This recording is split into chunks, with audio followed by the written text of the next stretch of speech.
আসসালামু আলাইকুম ওয়া রাহমাতুল্লাহ।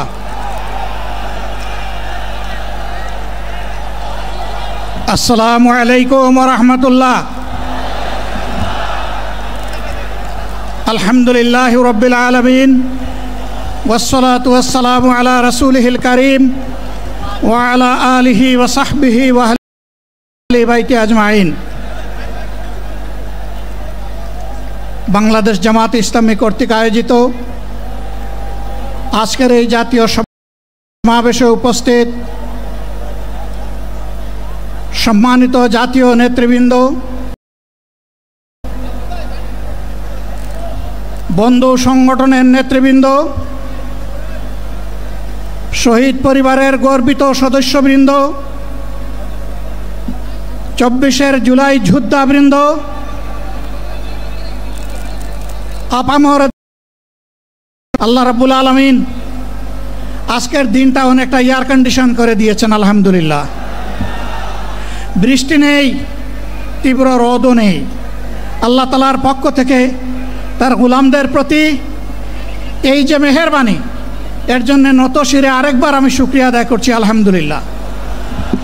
সম্মানিত বন্ধুগণ, যাদের ত্যাগ এবং কুরবানির বিনিময়ে 15.5 বছরের কঠিন অন্ধকার যুগের যাতাতলে পিষ্ট হয়ে যারা তিলে তিলে দুনিয়া থেকে নির্যাতিত হয়ে বিদায় নিয়েছেন, অপশক্তির বিরুদ্ধে প্রতিবাদ করতে গিয়ে বিদায় নিয়েছেন, যারা লড়াই করে আহত হয়েছেন, পঙ্গুত্ব বরণ করেছেন, আমরা তাদের সকলের কাছে গভীরভাবে ঋণী। মহান আল্লাহর দরবারে তৌফিক চাই, বাংলাদেশ জামাতে ইসলামীর অস্তিত্ব যতদিন থাকবে আল্লাহ যেন তাদের ঋণ পরিশোধ করার শক্তিটাও ততদিন আমাদেরকে দান করেন। আমি গভীর পরিতাপের সাথে আপনাদেরকে জানাচ্ছি, আজকের এই বিশাল সমাবেশ আয়োজন করতে গিয়ে আমাদের তিনজন ভাই ইতিমধ্যেই দুনিয়া থেকে বিদায় গ্রহণ করেছেন। খুলনার দাবকুপ উপজেলার আমির জনাব মৌলানা আবু সাইদ বিদায় নিয়েছেন। পাবনার বয়োজ্যেষ্ঠ একজন মুরব্বী জনাব মুস্তাফিজুর রহমান, তারা এই আয়োজনে আসতেই পারেননি। আসার পথেই আল্লাহ তাআলা তাদেরকে তার কাছে তুলে নিয়েছেন। আরেকজন ভাই এখানে অসুস্থ হয়ে তিনিও ইন্তেকাল করেছেন, শাহ আলম। মহান রবের দরবারে দোয়া করি, আল্লাহ তাআলা তাদের উপর রহম করুন, তাদেরকে ক্ষমা করুন, জান্নাতুল ফেরদাউসের নিয়ামত তাদেরকে দান করুন, তাদের আপনজনকে আল্লাহ তাআলা সবরে জামিল আতা করুন। সম্মানিত ভাইয়েরা, আবু সাইদরা যদি বুক পেতে না দাঁড়াতো, এই জাতির মুক্তির জন্য যদি বুকে গুলি লুফে না নিত, হয়তোবা আজকের এই বাংলাদেশটা আমরা দেখতাম না। ইতিমধ্যে হয়তো আরো অনেক মানুষের জীবন ফ্যাসিবাদীদের হাতে চলে যেত। 24 জীবন বাজি রাখা এই যুদ্ধটা যদি না হতো, তাহলে আজকে যারা বিভিন্ন ধরনের কথা এবং দাবি দাওয়া পেশ করছেন, তারা তখন কোথায় থাকতেন? অতএব আসুন, যাদের ত্যাগের বিনিময়ে আল্লাহ তাআলার এই নিয়ামত পাওয়া, তাদেরকে যেন অবজ্ঞা এবং অবহেলা না করি। শিশু বলে তাদেরকে যেন তুচ্ছ তাচ্ছিল্য না করি। অহংকার বলে অন্য দলকে যেন তুচ্ছ তাচ্ছিল্য না করি। অরাজনৈতিক ভাষায় আমরা যেন কথা না বলি। যদি এইগুলো আমরা পরিহার করতে না পারি, তাহলে বুঝতে হবে যারা পারবেন না, ফ্যাসিবাদের রোগ তাদের মধ্যে নতুন করে বাসা বেঁধেছে। আমরা আশা করব আমরা এগুলা করব না, কেউ এগুলা করবে না, বরঞ্চ রাজনৈতিক শিষ্টাচার রক্ষা করে জাতীয় ঐক্যের বীজতলাটা আমরা সবাই মিলে একসাথে তৈরি করব ইনশাআল্লাহ। সম্মানিত ভাইয়েরা, আসরের নামাজ আসন্ন। আরও অনেক বক্তা ছিলেন, তাদেরকে আমরা দিতে পারি নাই, আমরা দুঃখিত। এজন্য আমার লম্বা কথা বলার সুযোগ নেই। যারা এখানে কথা বলেছেন তারা আমার মনের কথাগুলোই তুলে ধরেছেন। আমি শুধু বলতে চাই, আগামীর বাংলাদেশটা কেমন হবে? আমি বলি আরেকটা লড়াই হবে ইনশাআল্লাহ। একটা লড়াই হয়েছে ফ্যাসিবাদের বিরুদ্ধে, আরেকটা লড়াই হবে দুর্নীতির বিরুদ্ধে ইনশাআল্লাহ। এই দুর্নীতির মূল উৎপাটন করার জন্য যা দরকার, আমরা তারুণ্য এবং যৌবনের শক্তিকে একত্রিত করে সেই লড়াইয়েও ইনশাআল্লাহ আমি জয়লাভ করব। প্রিয় ভাইয়েরা, জামাতে ইসলামী যে দুর্নীতিমুক্ত সমাজ গড়বে তার প্রমাণ কি? তার প্রথম প্রমাণ হচ্ছে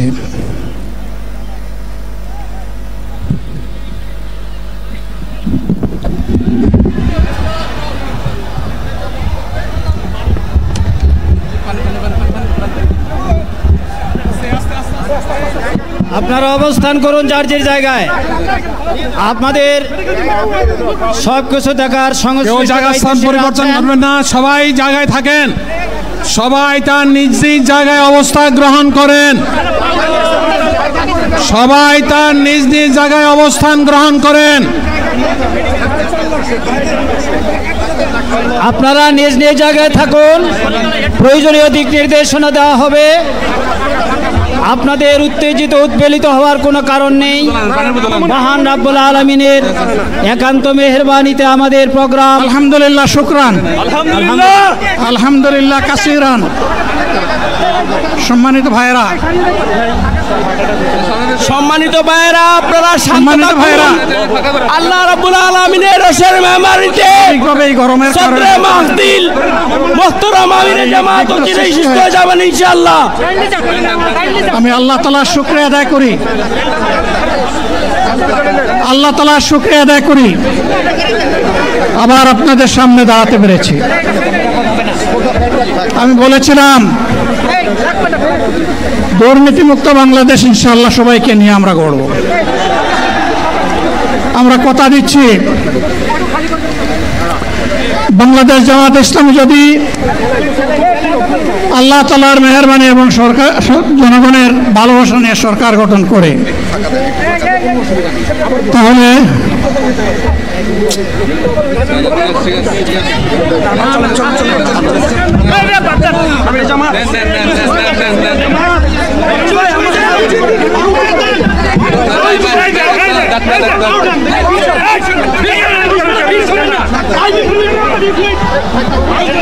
আপনারা নিজ নিজ জায়গায় অবস্থান করুন। আমাদের স্বেচ্ছাসেবকগণ আছেন, সংশ্লিষ্ট বিভাগের দায়িত্বশীলরা আছেন, তারা প্রয়োজনীয় ব্যবস্থা নেবেন। কারো মাইকের সামনে আসার দরকার নেই।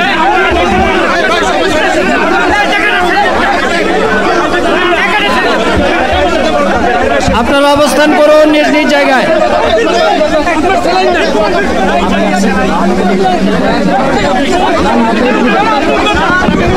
সবাই মেহেরবানি করে শান্ত হয়ে বসুন, শান্ত হয়ে বসুন, শান্ত হয়ে বসুন।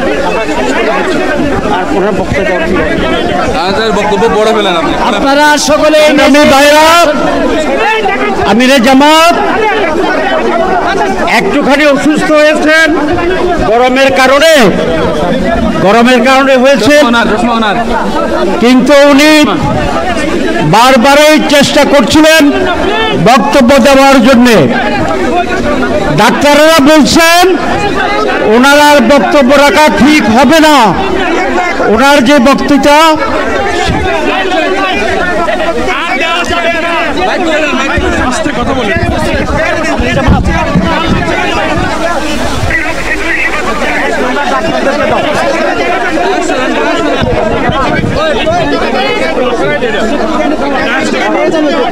আপনারা নিজ নিজ আসনে উপবেশন করুন। সংগঠনের দায়িত্বশীলগণ প্রয়োজনীয় দিক নির্দেশনা দিবেন। আপনাদেরকে নিজ নিজ জায়গায় অবস্থান করার জন্য অনুরোধ করা হচ্ছে। দেন না এখানে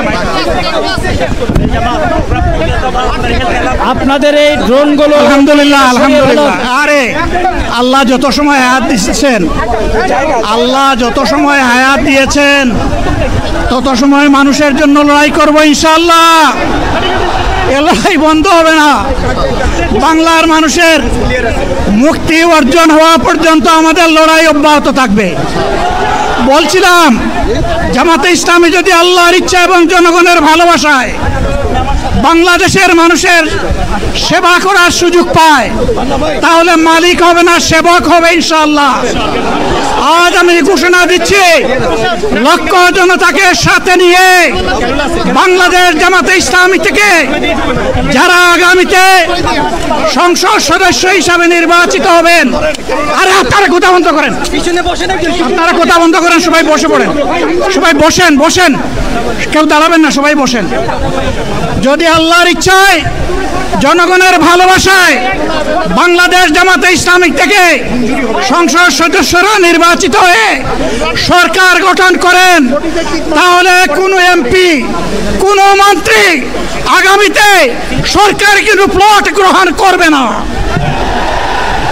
কোনো এমপি এবং কোনো মন্ত্রী ট্যাক্সবিহীন কোনো গাড়ি চড়বে না। কোনো এমপি এবং কোনো মন্ত্রী তার নিজের হাতে কোনো টাকা চালাচালি করবে না। কোনো এমপি এবং কোনো মন্ত্রী যদি তার নির্দিষ্ট কোনো কাজের জন্য বরাদ্দ পেয়ে থাকেন, কাজ শেষ হওয়ার সাথে সাথে বাংলাদেশের 18 কোটি মানুষের কাছে তারা তার প্রতিবেদন তুলে ধরতে বাধ্য হবেন। সম্মানিত বন্ধুগণ, চাঁদা আমরা নিব না, দুর্নীতি আমরা করব না, চাঁদা আমরা নিতে দেব না, দুর্নীতি আমরা সহ্য করব না। এই বাংলাদেশটাই আমরা দেখতে চাই।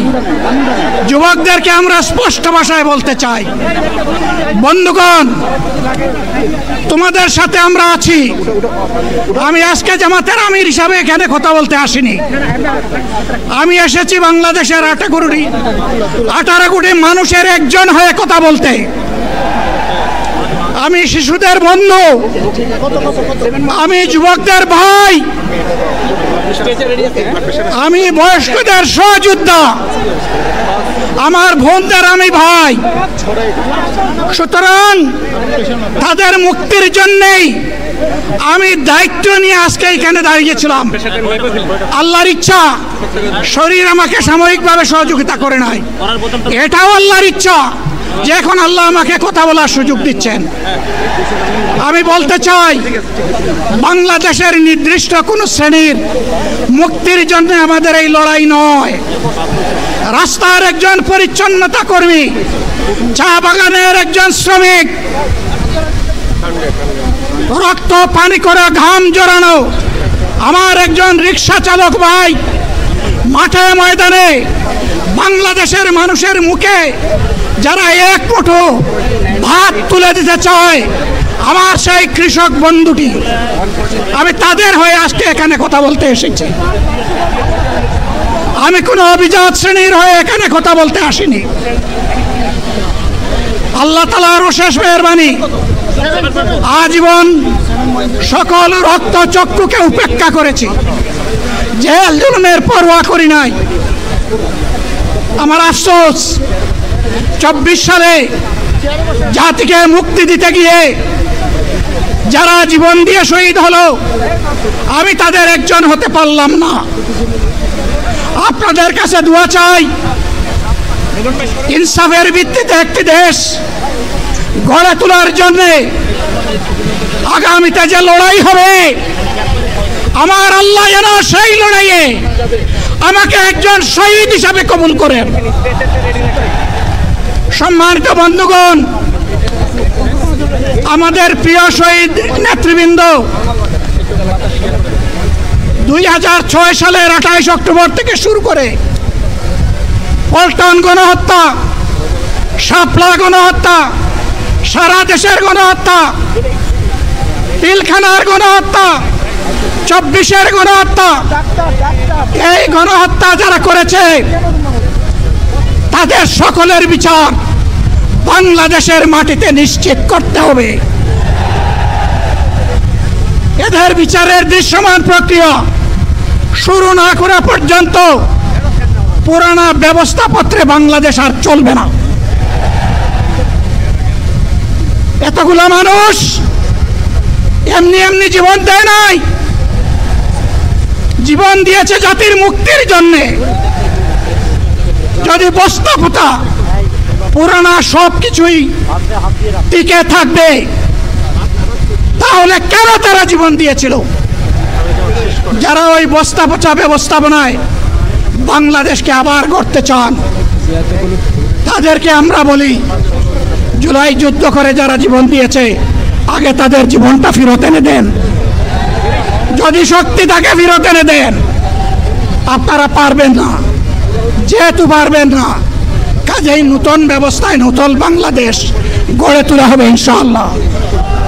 শিশু, কিশোর, যুবক, মা, বোন, শ্রমিক, ছাত্র, জনতা, ব্যবসায়ী সবাইকে যেই দেশ, যেই সংবিধান, যেই রাষ্ট্র নিরাপত্তা দিতে পারবে সেই নতুন বাংলাদেশ আমরা গড়ে তুলতে চাই। ভাইয়েরা, আমাকে সবাই চাপ দিচ্ছে, কেউ বলে ভাই শেষ করেন, কেউ বলে চাচা শেষ করেন। আমি তাদেরকে নিশ্চয়তা দিয়ে বলছি, আমার মৌত আমার আল্লাহ নির্ধারিত সময় থেকে 1 সেকেন্ড আগে হবে না, এবং হায়াত যা দিয়েছেন তার 1 সেকেন্ড আগেও আমি যাব না। অতএব মহান আল্লাহর কাছে আবারও তৌফিক চাই। আপনাদের কাছে যে কষ্ট হয়েছে আপনারা, আমি তো এখানে শান্তিতে বসাচ্ছিলাম আর চতুর্দিকে শুধু দৃষ্টি বুলাচ্ছিলাম, কি কষ্ট হচ্ছে আমার ভাইদের। প্রিয় ভাইরা, এই কষ্ট আল্লাহর জন্যে। এই কষ্ট কার জন্যে? ইনশাআল্লাহ আল্লাহ তাআলা আপনাদেরকে তার উপযুক্ত যা দুনিয়ায় দিবেন, আখিরাতে দিবেন। আপনাদের এই ত্যাগের বিনিময়ে নতুন বাংলাদেশ আমরা পেয়ে যাব। আসুন সেই নতুন বাংলাদেশের জন্য একবার স্লোগান দিয়ে শেষ করি, নারায়ে তাকবীর। আসসালামু আলাইকুম ওয়া রাহমাতুল্লাহ।